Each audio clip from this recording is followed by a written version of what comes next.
वीरता श्रद्धानंद के भीतर थी। एक चीज कहना चाहता हूं, वेद का एक मंत्र है, कहता है इंद्रम वर्धन्तु वत्तुरः, कि जो तुम्हारे बीच में इंद्र है उसे आगे बढ़ाओ।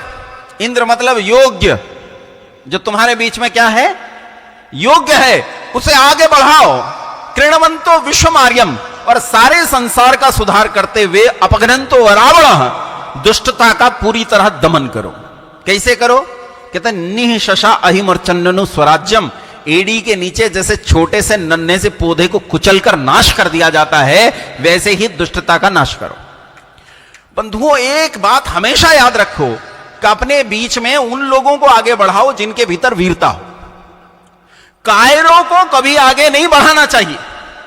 अगर तुम कायरों को आगे बढ़ाओगे तो वो पूरे समाज को कायर और नपुंसक बना देगा। मैं इसका एक उदाहरण देता हूं। अहिंसा किसे कहते हैं? ऋषि पतंजलि कहते हैं अहिंसा प्रतिष्ठायाम तत्सन्निधौ वैर त्याग। किसका नाम अहिंसा है? वैर के त्याग देने का नाम अहिंसा है। मैं किसी से वैर नहीं रखता, लेकिन अन्याय सहने का नाम अहिंसा नहीं है। न्याय के उल्लंघन का नाम अहिंसा नहीं है। एक महापुरुष ने कहा, मैं तो बड़ा सम्मान करता हूं, आप सब जानते भी होंगे, हैं? उन्होंने कहा कि कोई तुम्हारे एक गाल पर थप्पड़ मारे तो उसके सामने दूसरा गाल कर दो।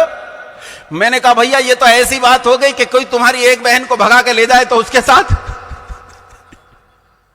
क्योंकि वो भगाना चाहता है, आपने भगाने नहीं दिया तो उसे दुख होगा, और आप किसी को दुख देना नहीं चाहते।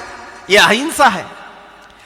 इस नपुंसकता को उस महापुरुष ने इस देश में खड़ा कर दिया, और उसका परिणाम यह निकला कि उसके पीछे खड़ा हुआ पूरा समाज नपुंसक हो गया।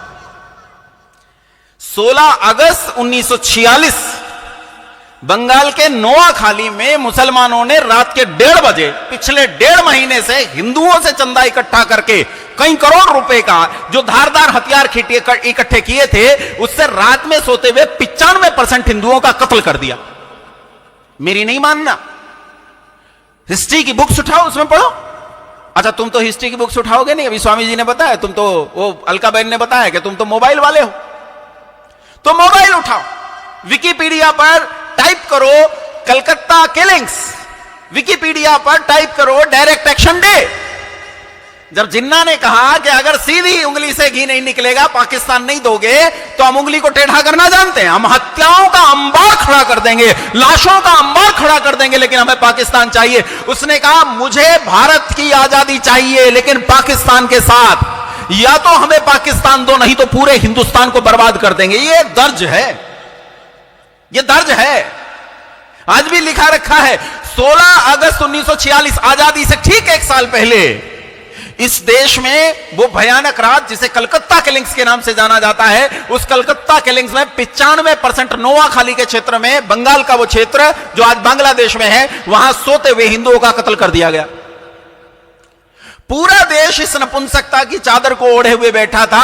आप आश्चर्य करोगे, अगले 7 महीने के भीतर 22 लाख हिंदुओं का कत्ल किया गया, 22 लाख। लेकिन हम क्या कह रहे थे? कोई तुम्हारे एक गाल पर थप्पड़ मारे तो उसके सामने दूसरा कर दो। अहिंसा परमो धर्मः।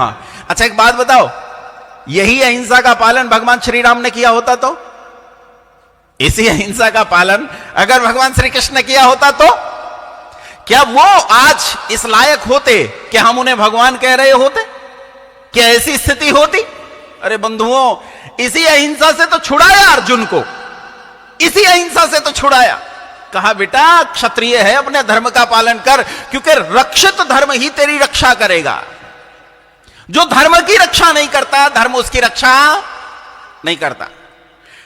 मैं आपसे यह कहना चाहता हूं कि आजकल सोशल मीडिया का युग है, यूट्यूब, फेसबुक, इंस्टाग्राम का युग है। इसमें बहुत सारे लोग बकबक बकबक करते हुए बोलते मिलेंगे आपको, और यह बकबक बकबक बोलने वाले लोग निरे नपुंसक और कायर हैं। इनसे पूछो जमीन पर तुमने क्या काम किया?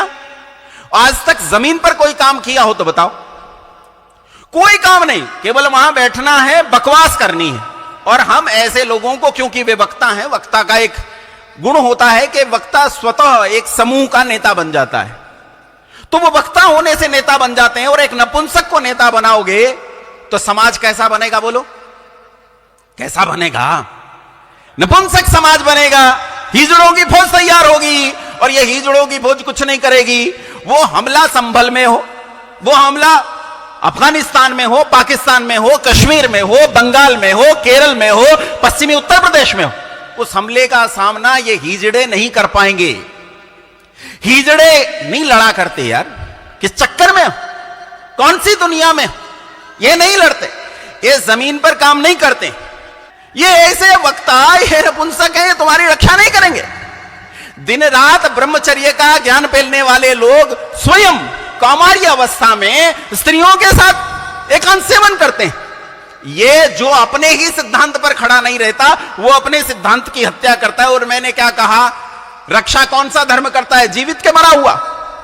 जब तुमने अपने ही आप अपने सिद्धांत की हत्या कर दी, तो ये हत्या किया हुआ धर्म, ये हत धर्म तुम्हारी रक्षा करने वाला, तुम्हारी रक्षा करने वाला नहीं है।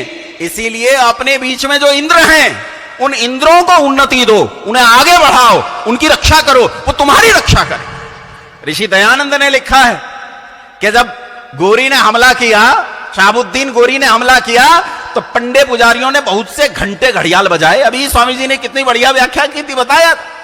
मैंने कहा, अरे भगवान शिव, त्रिपुरारी शिव, जाज्वल्यमान शिव, त्रिशूल लेकर आ जाओ अपने सब तीर तमंचे लेकर। लेकिन वो नहीं आए। कहा, मां पार्वती को भेज दो, कार्तिकेय को भेज दो, देवताओं की सेना लेकर गणेश जी को भेज दो चूहे पर बिठाकर। लेकिन ना कोई आना था, ना कोई आया। ये घंटे घड़ियाल बजाते रहे। इसलिए देवता का निर्माण स्वयं करना सीखो। जब तुम देवता का निर्माण करोगे तो ऋषि दयानंद लिखते हैं, जितनी पूजा इनकी की, इतनी किसी वीर की होती तो वो तुम्हारी रक्षा करता।